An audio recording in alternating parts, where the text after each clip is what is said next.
ഈ വിവാഹം എന്ന് പറയുന്നത് ഇപ്പോൾ വലിയൊരു മാമാങ്കമാണ് അല്ലേ, വലിയൊരു ബിസിനസ്സാണ്. അപ്പം അതിനെക്കുറിച്ച് സംസാരിച്ചാൽ തന്നെ ഒത്തിരി ആളുകളുടെ ഉപജീവനം പോകുന്നൊരവസ്ഥയാണ്.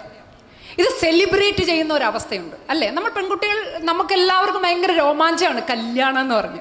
ജീവിതത്തിൽ ഒരിക്കലേ നടക്കത്തുള്ളൂ, അത് കമനീയമാകണം, മനോഹരമാകണം, ആർഭാടമാകണം, ആഡംബരമാകണം, എല്ലാവരും കൺചുളിച്ച്. ഇതാരാണ് തീരുമാനിക്കുന്നത് ഇങ്ങനെയൊക്കെ?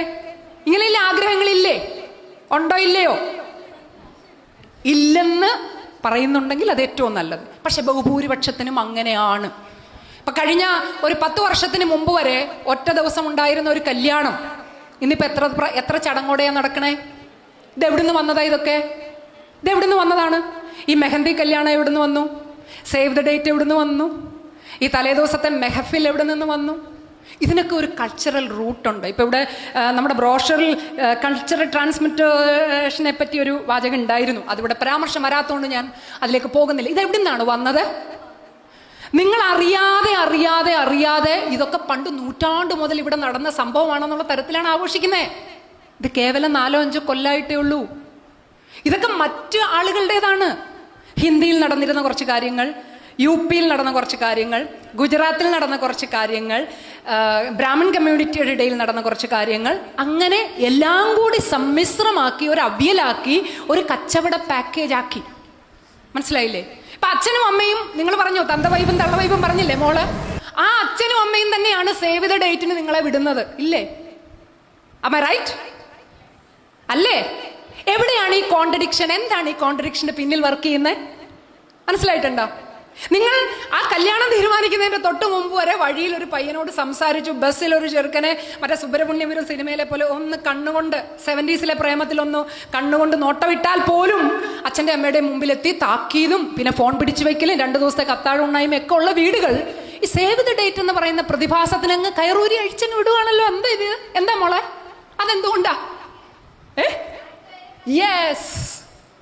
യെസ്, എല്ലാ നാട്ടുകാരും ചെയ്യുന്നു, എല്ലാ പശുക്കളും അപ്പിയിടുന്നു. നമ്മുടെ പശു അപ്പിയിട്ടില്ലെങ്കിൽ അതൊരു പ്രശ്നമല്ലേ? ഡോക്ടറെ വിളിക്കണ്ടേ? പക്ഷെ എല്ലാ പശുക്കളും പാല് തരുന്നു, നമ്മുടെ പശു പാല് തന്നില്ലല്ലോ. അറിയാം, പാലിന്റെ കറവ് കഴിഞ്ഞു, 10 മാസമായി, അല്ലെങ്കിൽ ഇത് വയസ്സായി. അവിടെയാണ് ലോജിക്ക്. മറ്റേതിന് ലോജിക്കില്ല അല്ലേ? എത്ര പാവപ്പെട്ട വീട്ടിലെ അച്ഛനമ്മമാരാണ് ഈ സേവ് ദ ഡേറ്റ് നടത്താനും മൈലാഞ്ചി കല്യാണം നടത്താനും ഈ പറഞ്ഞ പോലെ തലേ ദിവസം മെഹഫിൽ നടത്താനും. പിന്നെ അതിനേക്കാൾ ഭീകരമായി ഞാൻ ഞെട്ടിയിട്ടുള്ള കാര്യം, തിരുവനന്തപുരം പോത്തീസ്, RMDs, മറ്റേത് മറിച്ചത്, പിന്നെ ഇവിടൊക്കെ വിട്ടിട്ടങ്ങ് തമിഴ്നാടും കർണാടകയും എന്ന് വേണ്ട എവിടേക്കൊക്കെയാണ് ഫാമിലി ഡ്രസ്സ് എടുക്കാൻ പോകുന്നത്.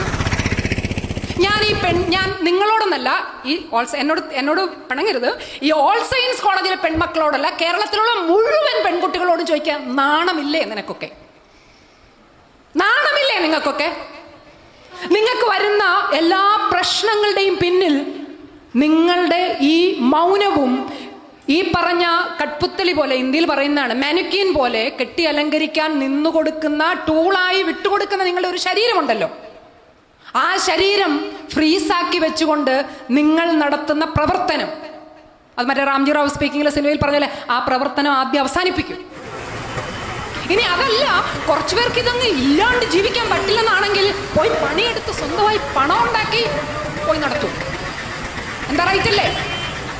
ഈ സേവ് ദ ഡേറ്റും മണ്ണാങ്കട്ടയും ഒക്കെ നിങ്ങൾക്ക് നടത്തണമെങ്കിൽ പാവപ്പെട്ട അച്ഛനമ്മമാർ അരി കഴിക്കാതെ, വെള്ളം കുടിക്കാതെ, രോഗം വന്നാൽ മരുന്ന് വാങ്ങാതെ കരുതി വെച്ച, ഉറുമ്പിനെ പോലെ കരുതി വെച്ച പണം കൊണ്ടുപോയി ആറ്റിലൊഴുക്കുന്നു, തോട്ടിലൊഴുക്കുന്നു, കടലിൽ കുളിക്കുന്നു, മൈലാഞ്ചിയാക്കി കളയുന്നു, പോത്തീസിന്റെ പട്ടായി കളയുന്നു.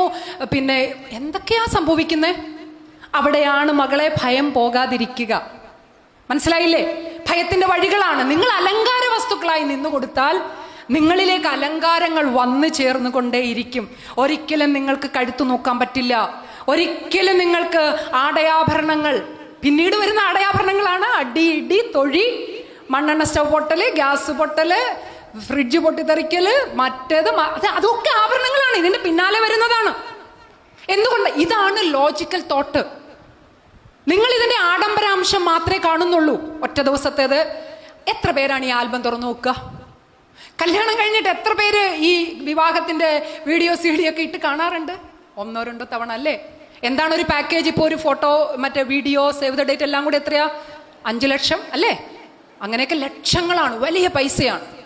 ഇത് സമൂഹത്തിന്റെ 1 ഇതുണ്ടായി, ബാക്കി എല്ലാവരോട് മോള് മുമ്പേ പറഞ്ഞ പോലെ നമ്മുടെ മകളുടെയും കല്യാണം അങ്ങനെ വേണം, എനിക്കും കല്യാണം അങ്ങനെ വേണം എന്ന് പറഞ്ഞുകൊണ്ട് ഒരു മുന്നേ എന്ന് പറഞ്ഞുള്ളൊരു ഓട്ടമാണ്. ഇതിനൊരു അവസാനം ഉണ്ടാക്കാൻ എങ്ങനെ പറ്റുക? നിങ്ങൾ വിദ്യയെ ശരിയായി കാണുക, വിദ്യാഭ്യാസത്തെ അതിൻ്റെ യഥാർത്ഥ അർത്ഥത്തിൽ ഉൾക്കൊള്ളുക. വ്യക്തികളുടെ ശാക്തീകരണത്തിനാണ് വിദ്യാഭ്യാസമെന്നും ആ ശാക്തീകരണത്തിലൂടെയാണ് നിങ്ങളെ തൊഴിലിലേക്ക് എത്തിക്കുന്നതെന്നും, അല്ലാതെ കേവലം തൊഴിലിനു വേണ്ടി മാത്രം വിദ്യ അഭ്യസിക്കുന്നവരാണ് തൊഴിലിടങ്ങളിൽ ഹരാസ്മെന്റ് അനുഭവിക്കുന്നത്.